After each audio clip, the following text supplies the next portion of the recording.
What's up, tennis folk? Welcome back. Today we've got an interesting story from the tennis world involving, once again, the GOAT, greatest of all time, Novak Djokovic. Now, I'd like to talk specifically about his press conference from Indian Wells a couple days ago.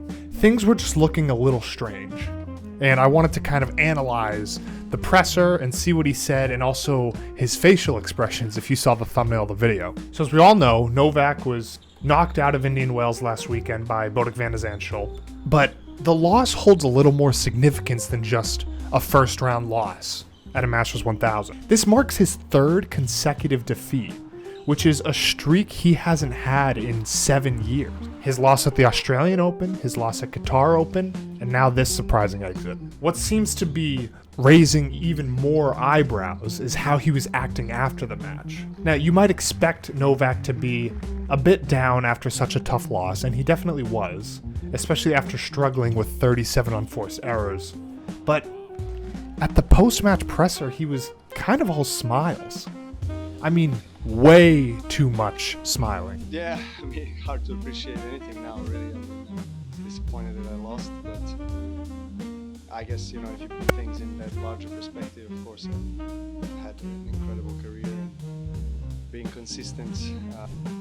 Former pro Coco Vandeweghe was even scratching her head and questioned whether Novak might be losing his mental edge, saying that it was strange to see him so upbeat after a loss like that. Now, I'm wondering, could this be that Novak is getting used to losing? Coco pointed out that it's odd to see him grinning like that when he's been knocked out early in these Masters tournaments. Is this the sign of a man who's lost that hunger for victory? Now, don't get me wrong. I think Coco made it clear that writing off Djokovic as, quote, done would be foolish. After all, he's got 24 slam titles to his name, and he's probably the fiercest competitor on tour. But I think we also can agree that the current form is a red flag. And if this trend of early exit continues, then he might not have much left. And Novak himself admitted that he's been struggling with his game lately. Obviously, you have high expectations of yourself, and then, things are different. Obviously, for me, the last couple of years, I've been struggling to play on the desired level. In the presser, he opened up about the challenges he's facing, saying that nothing really prepares him for this kind of slump.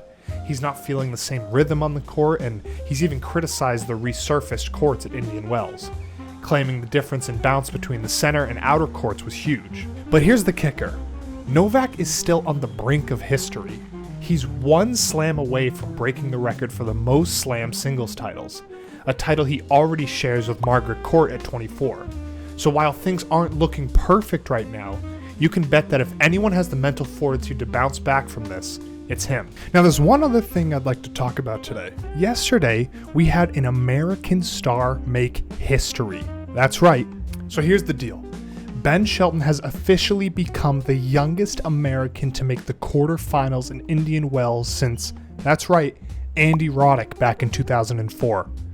Shelton took down fellow countryman Brandon Nakashima in straight sets 7-6, 6-1 and punched his ticket to his third ever ATP Masters 1000 quarterfinal. He is on fire. The first set was a tight one. Shelton was 2 points away from losing it in the tiebreaker, but Nakashima had a couple of crucial unforced errors, and boom, Shelton grabbed the set and then cruised through the second, only dropping one game. What's really impressive is how Shelton's confidence is so sky high. After the match, he was clearly pleased with his performance, especially the way he stayed focused through the tough moments. He said he's been working hard on his game, trying to add new elements each week, and you can definitely see the growth. He's also 4-0 against Nakashima in their head-to-head. Shelton's now at a career-high number 12 in the ATP Live rankings and is aiming to make his first semi-final at a Masters 1000 event. Could this be the start of a huge year for Ben Shelton? Is 2025 the year he makes it past the semi-final of a Grand Slam event? We know he's got his eyes on bigger goals too. He's already had success at the Slams, but Masters 1000 events are his big focus this year. With his sights set on more deep runs, his win here at Indian Wells is a massive confidence boost. He's hungry for that next level, and you can feel it in every match. In his next round quarterfinal match, he'll be going up against the British #1 Jack Draper, who had an incredibly impressive victory against Taylor Fritz. It's especially impressive because we know Taylor Fritz loves to play at Indian Wells. He won the tournament back in 2022. The conditions suit his style with the high bounce of his kick serve and his heavy topspin forehand. But Jack Draper just dismantled him, making an easy run to the quarterfinals for the British #1. Now, what's going to happen in that quarterfinal match? Well, we actually got two lefties going up against each other, which is kind of a rarity on the tour. So it'll be interesting to see how that kind of changes the game. But I know what you're all wondering. What's the hot take? Jack Draper's form recently has been fantastic. He's always struggled with injuries, and that's kind of taken him out of that top 10 discussion, top 20 discussion even. But if he stays fit, especially during this match, I can see him pulling off the upset against Shelton. Now, what do I want to happen? Well, I want Ben Shelton to make his first semifinal of a Masters 1000 event, and I would love for it to be on home soil. But I think Draper has the game that can hurt Ben. We all know Ben's best side is his forehand side, and he's so used to playing righties that I think this lefty switch up might be slightly difficult for him to adapt to. On the other hand, if he's serving huge, utilizing that body kick serve to jam Draper, to get him on the run, to get him out wide, and just plays clinical tennis, I think Ben will pull it through. But another thing to think about is that Draper showed a little bit of shakiness during that match against Fritz. He was up serving 5-2, then got broken, up 5-3, Fritz held 5-4, and then Draper turned it on and was able to close it out. Hit a couple of clutch aces, if I remember correctly, and was able to just kind of secure that match. But where Ben Shelton was more than clinical in his match against Nakashima. I mean, winning the first set in a close nail-biter and then just closing out the second set 6-1.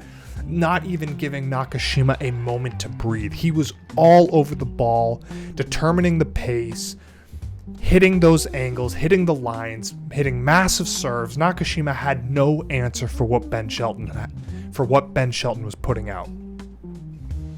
So here's the hot take. I'm going to say this match ends up being an absolute war, a battle. We're going to see possibly a third set tiebreak. They're going to split sets in the first and second. I can see Ben Shelton coming out firing in the beginning with his huge serve, utilizing that kick serve and just dominating the early stages of the match. But I think Draper's going to slowly chip away at Ben Shelton and pick his moments to take control of the match. And I could see him winning the second set, maybe somewhat lopsidedly a 6-3 or 6-2. And then I think the third set is going to be an absolute dogfight. It's going to be an epic match of lefties going after lefties. We're going to see huge kick serves. We're going to see Draper utilize that flat backhand cross to get it low on Ben Shelton's forehand. And this match pretty much comes down to who can get into more forehand cross-court rallies. Who can force their opponent to hit more backhands, who can force their opponent to try to grind out the match a little bit more, and that's going to be the case. If Ben Shelton can win playing his aggressive style, then that's how he'll win the match. And same goes for Jack Draper. But I'm wondering what you think. Put it in the comments below. To go back to the earlier part of the video, but I'm wondering what you think. Do you think Draper has it in him to take out the American star on home soil? Can Ben pull out his first ever semifinal appearance at a Masters 1000? Is Ben possibly the next future American star of tennis?